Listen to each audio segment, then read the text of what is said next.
출애굽기 12장 43절부터 한 절씩 교독하겠습니다. 여호와께서 모세와 아론에게 이르시되 유월절 규례는 이러하니라. 이방 사람은 먹지 못할 것이나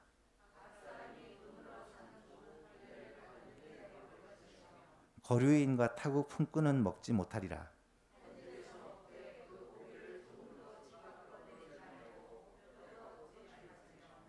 이스라엘 회중이 다 이것을 지킬지니라.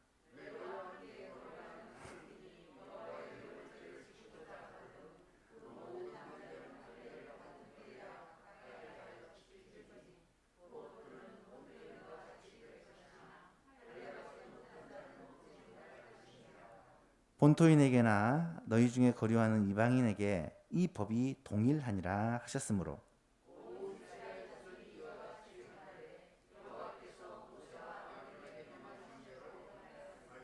함께 있습니다. 바로 그날에 여호와께서 이스라엘 자손을 그 무리대로 애굽 땅에서 인도하여 내셨더라. 아멘. 제일 마지막 51절이 바로 그날에 여호와께서 이스라엘 자손을 그 무리대로 애굽 땅에서 인도하여 내셨다. 출애굽의 장면입니다. 출애굽기는 크게 두 부분으로 나눌 수 있다고 말씀을 드렸죠. 앞부분은 출애굽하는 과정 12장까지 오늘 읽은 본문까지입니다. 그리고 내일 본문부터 시작해서는 이제 출애굽한 백성들이 광야에서 생활하는 삶을 그리고 있습니다. 출애굽 과정에서 가장 중요한 하이라이트는 바로 유월절 사건입니다. 출애굽기 12장의 내용이죠. 그리고 광야에서 이스라엘 백성들의 삶에서 가장 중요한 부분은 출애굽기 19장부터 나타나는 하나님과의 언약을 맺는 그 사건입니다. 이 내용을 시간마다 계속 반복해서 말씀드리는 이유는 출애굽기를 읽을 때 이 구조와 이 내용을 가지고 읽어야 이 출애굽기 내용이 이해가 되기 때문입니다. 특별히 유월절 사건이 중요한 이유가 무엇이라고 말씀드렸습니까? 이 유월절 사건은 구원의 사건이기 때문이라는 거예요. 어떻게 보면 세 가지 정도의 구원이 이 유월절 사건에 나타나 있습니다. 가장 먼저 장자 죽음의 재앙, 하나님께서 애굽을 심판하실 때 심판자가 심판을 내리지 않고 넘어가는 장자 죽음의 재앙으로부터 구원을 받게 된 사건이 바로 유월절 어린 양을 잡아 그 피를 문설주 문인방에 바름으로 말미암아 구원을 얻게 된 사건입니다. 또한 이 유월절은 애굽 왕 바로가 하나님 앞에서 항복을 하고 이스라엘 백성들을 지금까지 계속해서 보내지 않다가 결국 이스라엘 백성들을 다 보내게 된 사건이고 이스라엘 백성들이 애굽으로부터 구원을 얻게 된 사건입니다.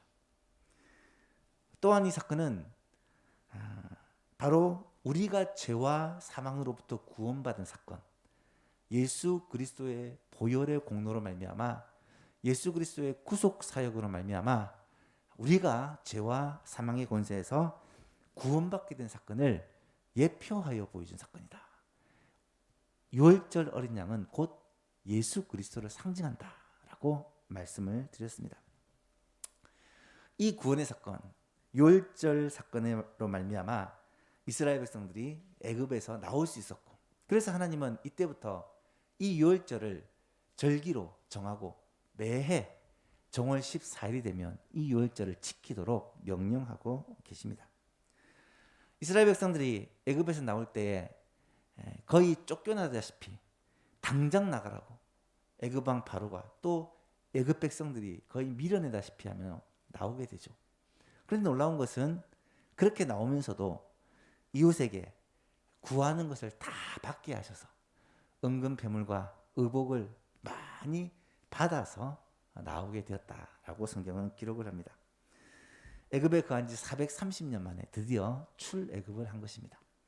40절 이하를 보니까 이스라엘 자손이 애굽에 거주한 지 430년이라 430년이 끝나는 그날 여호와의 군대, 이스라엘 백성들을 가리키는 표현입니다.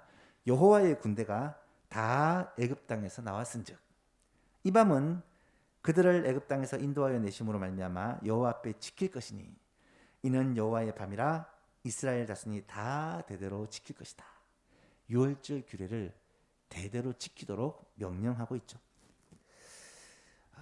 유월절은 하나님의 구원 사건인데 이 하나님의 구원의 은혜에 과연 누가 참여하게 되는지에 대해서 오늘 본문은 말씀하고 있고, 이 말씀을 통해 구원의 은혜에 참여할 자가 누구인지에 대해서 오늘 말씀을 나누고 함께 기도하고자 합니다. 과연 하나님의 구원의 은혜에 참여하게 될 자가 누구인지 그 사실을 오늘 말씀을 통해 깨닫고 우리가 위로와 힘을 얻고 하나님을 찬송하는 시간이 되었으면 좋겠습니다. 첫 번째로 구원의 은혜에 참여할 자는 혈통과 민족을 초월한다는 것입니다. 43절 이하를 보십시오. 여호와께서 모세와 아론에게 이르시되 유월절 규례는 이러하니라.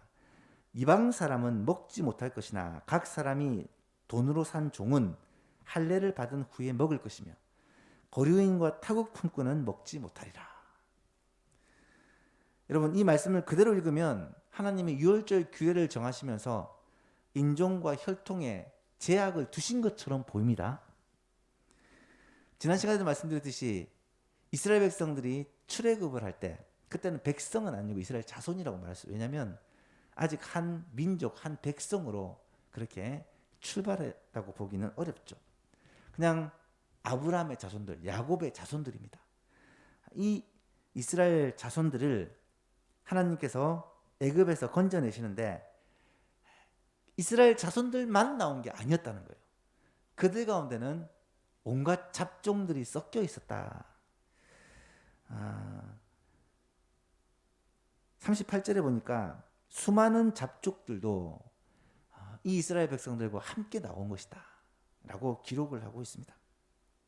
어떤 사람은 이 이스라엘 백성들의 종으로 왔다가 섞여 나올 수도 있었고, 어떤 사람은 손님으로 왔다가 무슨 이유인지 모르겠지만 이 이스라엘 민족 가운데 섞여 살던 사람들이 같이 애굽에서 나왔다는 것입니다. 이 본문 말씀에 그들이 과연 여호와의 유월절에 참여할 수가 있었을까? 그들이 과연 하나님의 이 유월절 명절, 하나님의 구원의 은혜에 함께 동참할 수 있었을까라는 의문을 가지게 됩니다. 문장 그대로 보면 이방인들은 안 된다 그러고 또 거류인과 타국 품꾼도 유월절을 참여할 수 없다라고 얘기를 합니다. 그러다 보니까 유대인들은 생각하기를 오직 유대인만, 오직 이스라엘 자손, 아브라함의 자손만이 이 유월절의 은혜에 참여할 수 있다라고 생각을 하고, 이후부터 유대인들은 소위 말하는 시오니즘, 유대 선민 사상으로 유대인을 제외한 모든 민족들은 구원의 대상이 될 수 없다라는 그런 생각을 갖게 되었다는 거죠. 그것이 예수님 시대까지 계속되고 있었다는 것을 우리는 역사적으로 알고 있습니다. 여러분, 하나님이 과연 구약 시대 유대인 외에는 구원을 받지 못한다고 말씀하셨을까요? 구약 성경을 읽어보면 전혀 그렇게 말하지 않고 있어요. 오히려 하나님은 유대인과 이방인을 구별하지 않으세요. 오늘 본문 49절에도 보니까 본토인에게나 너희 중에 거류하는 이방인에게 이 법이 유월절 규례가 동일하다라고 말을 하고 있어요. 하나님께서 이방인과 함께 유월절 식사를 하는 것을 엄격히 금하시는 것처럼 보이지만 이방인이 이 유월절 식사에 참여할 수 없다라고 금하는 것처럼 보이지만 그들도 참여할 수 있는 방법이 있다는 거예요. 그것이 무엇인가요? 할례를 받으면 이방인들도 유월절 이 절기에 식사에 구원의 은총에 참여할 수가 있었다는 거예요. 이방인이랄지라도 할례를 받기만 하면 유대인이 되어지고 할례를 받기만 하면 언약 백성이 되어지고 이 구원의 은총에 함께 참여할 수가 있었다는 거죠. 이스라엘과 섞여 사는 그 많은 잡종들, 그 중에서는 애굽 사람도 포함되어 있을 것이고 그 중에는 다른 민족 사람도 포함될 수 있을 것이고 인종과 민족과 신분의 고하를 막론하고 누구든지 할례를 받기만 하면 이스라엘 민족의 숫자에 참여할 수가 있었다는 것입니다. 이 말이 무슨 말이냐? 하나님의 백성은 혈연 공동체가 아니라 신앙 공동체라는 거예요. 중요합니다. 혈연 공동체가 아니라 민족 공동체가 아니라 신앙 공동체라는 거예요. 교회 안에 이런저런 이유로 나누어 줄 수가 없다는 거예요. 신앙으로 하나 된 공동체가 하나님의 백성의 교회라는 거예요. 아무래도 목사가 어떤 사람이냐에 따라서 또 뭐 지역이 어디냐에 따라서 교회의 성격이나 또 주 성도들이 그렇게 갈려져 있을 거예요. 우리 교회는 참 감사한 게 서울 사람도 있고 전라도 사람도 있고 경상도 사람도 있고 다 섞여 있더라고요. 적절하게 섞여 있어요. 그런 것들이 교회 구성에 있어서 중요한 요인이 결코 될 수 없다는 거예요. 교회는 신앙 공동체다. 이스라엘 백성은 할례를 받기만 하면, 할례를 받는다는 말은 하나님을 믿는다라는 표현인데, 하나님을 믿기만 하면 그들은 이스라엘 백성의 공동체가 되었다라는 것을 말하고 있는 것입니다. 여러분, 하나님은 사실 처음부터 모든 민족과 열방에 관심을 가지고 있었다는 걸 우리는 성경을 통해 알 수가 있습니다. 하나님은 온 세상에 복을 주시려고 아담 이래 타락한 인류를 구원하시려는 구원 계획을 세우시고, 그 구원 계획의 통로로 메시아 예수 그리스도를 준비하시고, 그 그리스도가 이 땅에 오실 통로로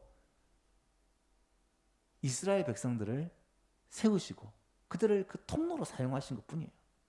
세상에 복을 주는 그 복의 통로로 이스라엘 백성들이 쓰임 받았다는 거예요.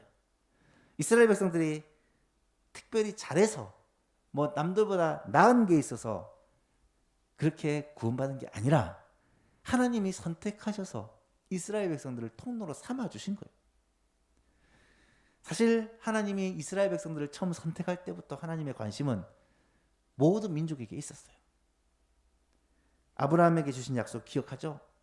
창세기 12장 3절에 보니까 너를 축복하는 자에게 내가 복을 내리고 너를 저주하는 자를 내가 저주하리니 땅의 모든 족속이 너로 말미암아 복을 얻을 것이다. 아브라함을 부르실 때부터, 이스라엘 민족의 출발부터 하나님은 온 세상 땅의 모든 족속에게 복을 주실 통로로 삼고자 부르셨다는 거예요. 시내산에서 하나님과 이스라엘 백성들과의 언약을 맺는 그 언약의 자리에 하나님이 임재하셔서 그들에게 선포하십니다. 첫 마디가 뭡니까? 세계가 다 내게 속하였나니. 온 세상 모든 민족, 모든 인류가 다 하나님의 것이라는 거예요. 너희는 내 말을 잘 듣고 내 언약을 지키면 너희는 모든 민족 중에서 나의 소유가 되겠고, 모든 민족들이 있는데 그 중에서 이스라엘 백성을 나의 특별한 소유로 삼겠고, 너희가 내게 대하여 제사장 나라. 제사장 나라는 하나님께서 우리에게 복을 주시는데 그 복의 통로로 쓰임받는 사람이 제사장이잖아요. 그래서 너희가 통로가 되어 세상에 복을 주는 통로로 쓰임받게 될 것이다. 그 말이에요.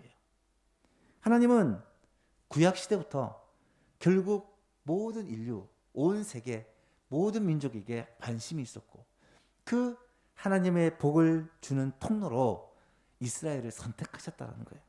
지금도 마찬가지입니다. 지금도 하나님의 구원은요, 온 세계 모든 사람을 향하여 있어요. 그리고 우리 믿는 자들을 통하여 하나님께서 그들을 복 주시고 그들에게 복음을 전하여 그들을 구원하시기를 기뻐하신다는 거예요. 하나님은 모든 사람이 구원을 받으며 진리를 아는 데 이르시기를 원하시고, 먼저 그리스도의 제사는 우리를 통하여 이 복음의 사역을 하고 계시고, 예수만교회를 이곳에 세운 것도 예수만교회를 통하여 그 축복의 통로로 삼으시기 위함이라는 것입니다.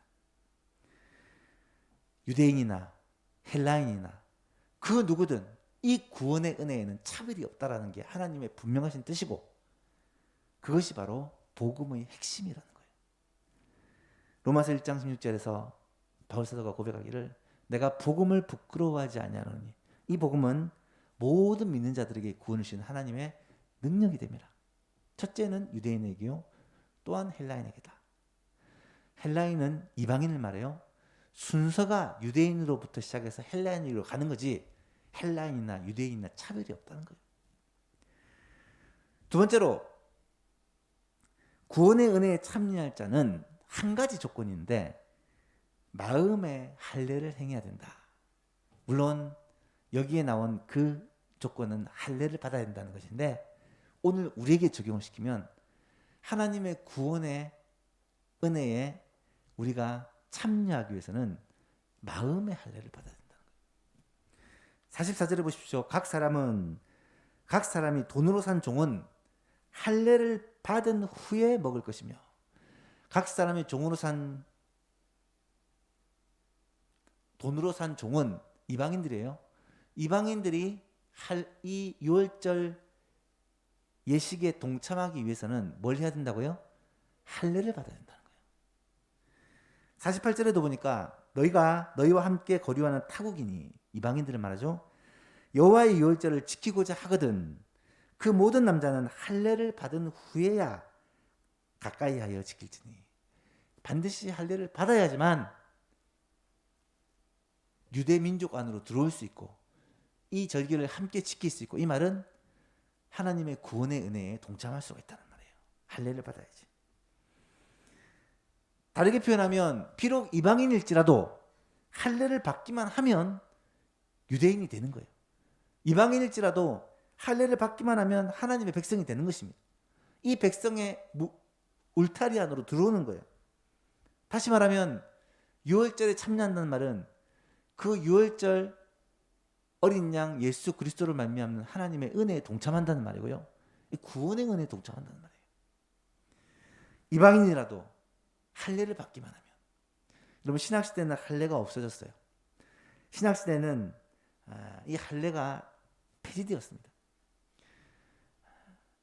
어떤 사람은 이 할례가 세례로 바뀌었다라고 말하기도 하지만 엄밀히 얘기하면 할례나 세례와 같은 의식이 아니라 성경에서는 분명 할례를 육체에다 행하지 않고 마음에 행해야 된다라고 말하고 있습니다. 육체의 할례 대신에 마음의 할례, 영적인 할례를 행해야 한다고 말하는데 로마서 2장 28절 이하에 보니까 무릇 표면적 유대인이 아니요 표면적 육신의 할례가 아니다. 몸에 행하는 할례가 아니다.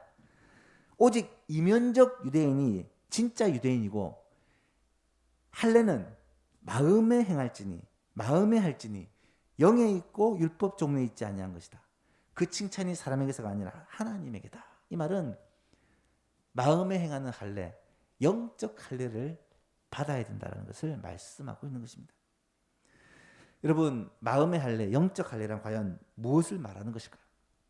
이 마음의 할례, 영적인 할례는 한마디로 말하면 예수 그리스도를 주와 구주로 믿는 믿음을 가리키는 표현입니다.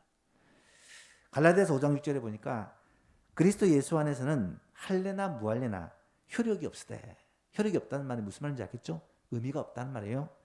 사랑으로서 역사하는 믿음뿐이다. 사랑으로서 역사한다는 말은 머리만 지식만으로 믿는 믿음이 아니라 삶이 따르는 진짜 믿음을 말하는 거예요. 믿음이 있어야지. 예수 그리스도를 주로 고백하고 예수 그리스도를 구주로 믿는 믿음이 있어야 우리의 마음에 할례를 받은 것이다 라는 말입니다. 여러분 예수 그리스도를 나의 구주, 나의 주님으로 믿고 모시고 사는 자가 바로 오늘날 할례자다라는 것을 아셔야 됩니다. 어떤 사람이 예수를 믿고 어떤 사람이 예수를 믿지 않는지 우리는 판단할 수가 없겠죠. 하지만 예수를 믿는 사람은, 예수를 구주로 모시는 사람은 하나님을 예배하는 삶을 살게 되고 하나님을 의지하고 기도하는 삶을 살게 되고 하나님의 말씀을 순종하는 삶을 살게 되고 우리의 삶의 목표와 방향을 주께 향하는 삶을 살게 되고 결국은 이게 열매로 드러나게 돼 있다는 거예요. 예수를 믿는 사람이냐 믿지 않는 사람이냐, 이것은 우리들의 삶을 잘 쳐다보면 이게 나타나게 되어 있다는 거예요. 그리고 예수 그리스도를 믿는 자는 하나님이 결코 그를 포기하지 않으시고 버리지 않으신다는 거예요. 로마서 10장 말씀에 보면 내가 만일 내 입으로 예수를 주로 시인하며 또 하나님께서 그를 죽은 자 가운데 살리신 것을 내 마음에 믿으면 구원을 받으리라. 사람이 마음으로 믿어 의에 이르고 입으로 시인하여 구원에 이르느니라. 성경에 이르되 누구든지 그를 믿는 자는 부끄러움을 당하지 아니하리라 하니 유대인이나 헬라인이나 차별이 없습니다. 한 분이신 주께서 모든 사람의 주가 되사 그를 부르는 모든 사람에게 부여하시도다. 누구든지 주의 이름을 부르는 자는 구원을 받으리라. 누구든지 주의 이름을 부르는 자는 구원을 받으리라. 이것만 딱 떼놓고 주여 주여 부르면 다 구원한다, 이런 말이 아니에요. 이 전체가 한 맥락입니다. 예수를 주로 시인하고 입술로 주를 고백하고 예수 그리스도를 우리의 마음으로 믿고 그분에게 우리의 삶을 맡기는 이 믿음이 있을 때에 구원의 은혜에 동참한다는 거예요.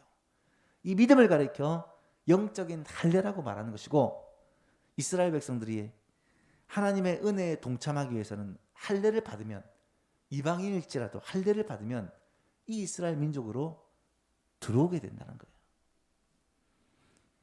우리가 바로 예수 그리스도를 믿음으로 말미암아 이 구원의 은혜에 동참한 자가 되었다는 사실을 깨달을 수 있기를 주님의 이름으로 축복합니다. 마지막으로 유월절 어린 양의 뼈를 꺾지 말라는 명령을 하고 계세요. 참 독특한 부분인데요. 46절에 보니까 이 유월절 규례를 설명하면서 한 집에서 먹되 집에서 식구 수대로 한 마리 혹은 두 집에 하나 이렇게 잡으랬죠.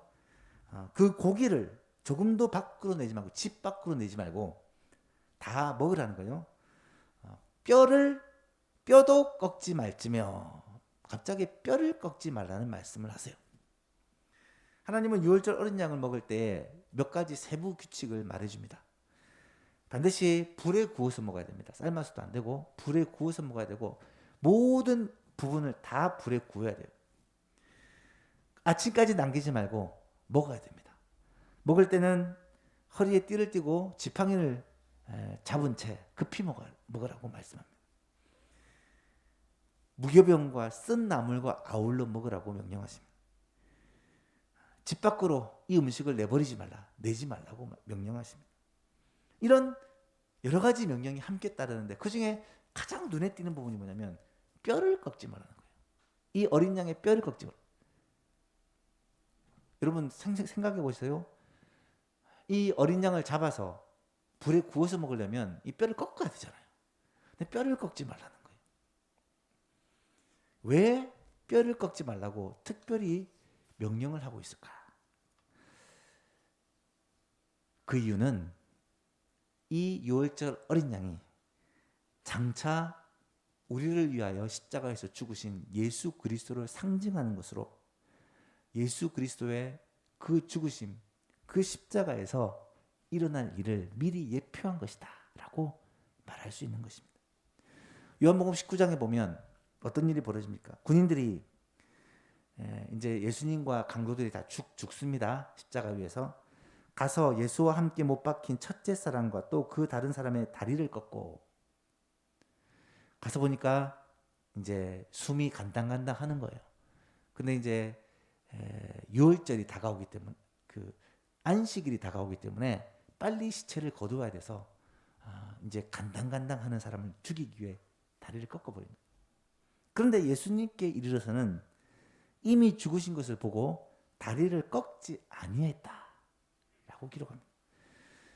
그 중에 한 군인은 창으로 옆구리를 찔러서 물과 피가 나왔다는 말은 이미 돌아가셨다는 증거래요.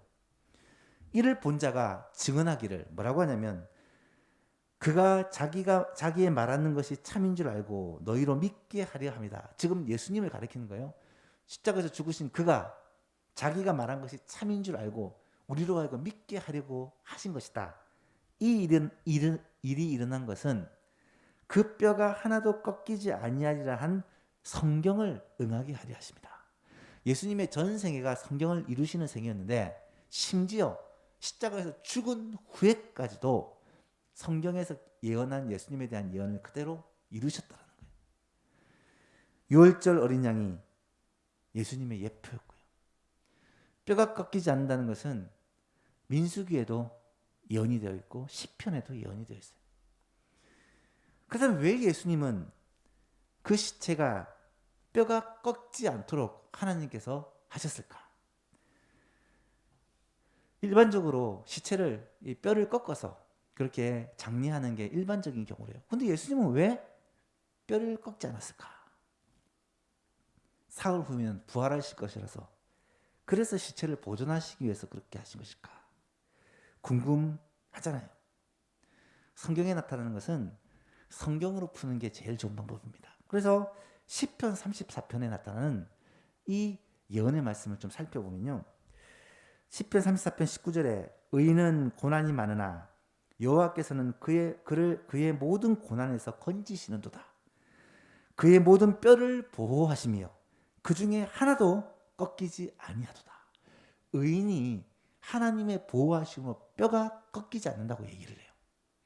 이 말씀이 어디서 나온 것이냐? 시편 34편은 표제가 붙어 있어요. 표제를 보시면 다윗이 아비멜렉 앞에서 미친 채를 하다가 쫓겨났을 때 지은 시편이라는 거예요. 여러분 다윗의 생애 기억나시죠? 다윗이 사울을 피해 도망 다니다가 더 이상 도망할 곳이 없어 선택한 곳이 어디냐? 블레셋 가드예요. 가드. 블레셋 가드는 골리앗의 고향입니다.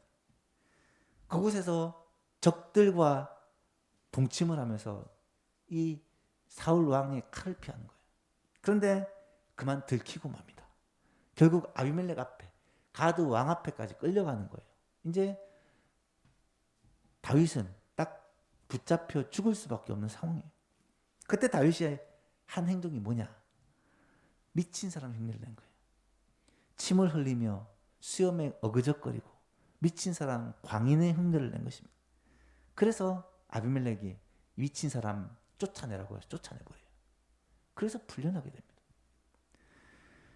다윗이 얼마나 자존심이 상했겠어요. 다윗이 하나님의 사람으로 골리앗을 쳐 죽인 그 다윗이 얼마나 비참했겠습니까? 그런데요, 다윗은 그때 절망하고 하나님을 원망하고 낙심한 게 아니라 놀랍게도 34편을 읽어보면 하나님을 찬양하고 감사하고 하나님의 구원을 찬송합니다. 내가 여호와를 항상 송축하며 내 입술로 항상 주를 찬양하리이다. 내 영혼이 여호와를 자랑하리니 곤고한 자들이 이를 듣고 기뻐하리로다. 나와 함께 여호와를 광대하시다 하여 함께 그의 이름을 높이세. 내가 여호와께 간구하며 내게 응답하시고 내 모든 두려움에서 나를 건지셨도다.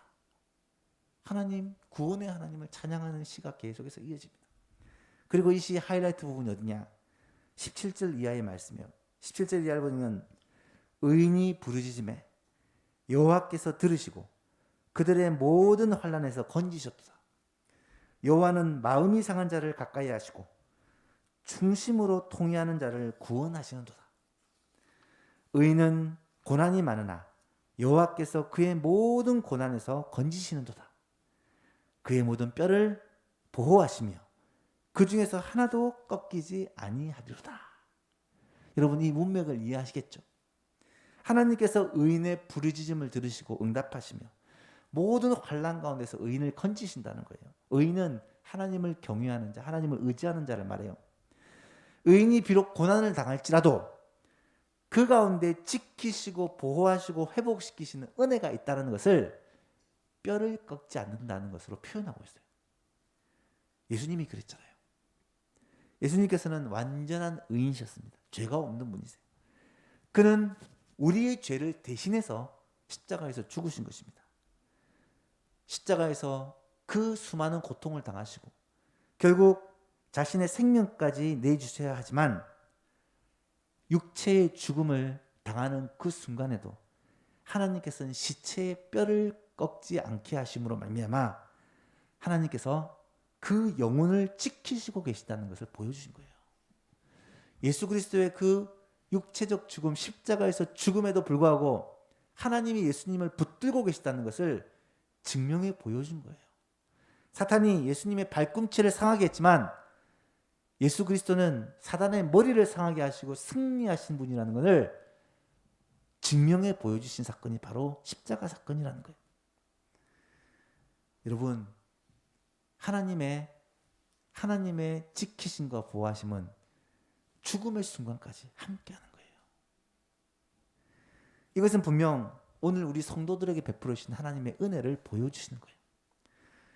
우리의 부르짖음을 하나님은 결코 외면치 않으시고 들으신다는 것을 말씀하시는 것입니다. 우리의 기도와 간구에 주님이 응답하실 뿐만 아니라 우리가 고난을 겪을 때, 이 세상에서는요 고난을 당할 수밖에 없어요, 성도가. 그런데 하나님은 그 가운데서 낙심하고 좌절하지 않고 하나님을 바라보는 자에게 다시 회복의 은혜를 베풀어 주시고, 절망하지 않고 하나님을 붙들 수 있는 힘과 능력과 믿음을 주시고, 하나님께서 그 영혼을 지켜주신다는 거예요. 다시 한번 읽어볼까요? 3, 4장 17절부터 20절 말씀까지 같이 한번 한 목소리 읽어봅시다. 시작. 의인이 부르짖음에 여호와께서 들으시고 그들의 모든 환난에서 건지셨도다. 여호와는 마음이 상한 자를 가까이 하시고 충심으로 통회하는 자를 구원하시는도다. 의인은 고난이 많으나 여호와께서 그의 모든 고난에서 건지시는도다. 그의 모든 뼈를 보호하시며 그 중에 하나도 꺾이지 아니하도다. 아멘.